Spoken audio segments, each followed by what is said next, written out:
everyone, for today's lesson, we will discuss about different types of plate boundaries. First, let us know what is plate boundaries. Plate boundaries are the lines at the edges of different places of the lithosphere. And lithospheric plates are moving due to the convection current in the Earth's interior. There are two types of crust, the continental crust which is thicker but less dense, and the oceanic crust which is thinner and denser. Remember, the Earth's lithosphere moves slowly, constantly. Over time, it rides on a warmer, softer layer of the mantle called the asthenosphere. This movement causes the formation of plate boundaries. Let's look at the plate tectonic map. What do the arrows indicate in the map? Are all plates moving on the same directions? The arrows on the map tells the direction of movement of each plate. Each plate is slowly moving relative to each other, causing geologic events to happen along their boundaries. What are the different types of plate boundaries? What other geological events could be formed by these types of plate boundaries? So let's find out. Divergent boundary. Divergent boundary. A divergent boundary where the two plates are moving away from each other.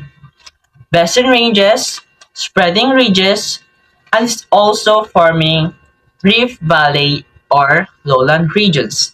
It creates rocks stretching known as tension stress.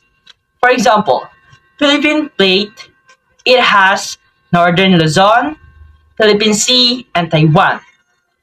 And the Eurasian plates includes most of the continent of Asia and Europe. Convergent boundary. Convergent plate boundary. Collision of two plates by moving toward each other, forming narrow deep trenches.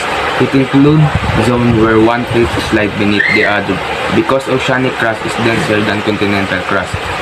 Some volcanoes and mountains are formed along convergent plate boundaries. It creates rock volume reduction known as compression stress. Example, the Mount of Formation of Himalayas, Mount Everest. Transform fault boundary. Transform fault boundary. Two plates slide or grind with each other by moving in different directions. Rock deformed due to shear stress. Example, San Andreas Fault in United States of America. So now, let's find out if you learned something from our lesson. Which type of plate boundary occurring between African plate and South American plate?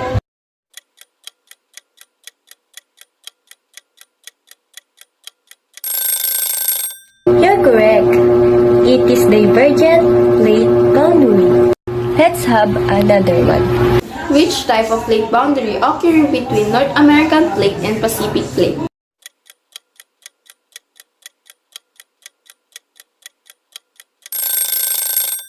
That is correct.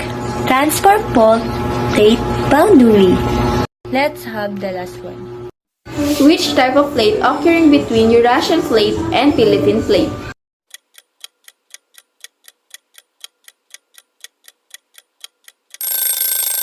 You are absolutely correct. It is convergent plate boundary. Very good. To summarize what you have learned, there are three types of plate boundaries. These are Divergent plate boundary, where two plates are moving apart, convergent plate boundary, where two plates are colliding, and transform fault boundary. where plates slide past each other. Rock deformed due to shear. Very good.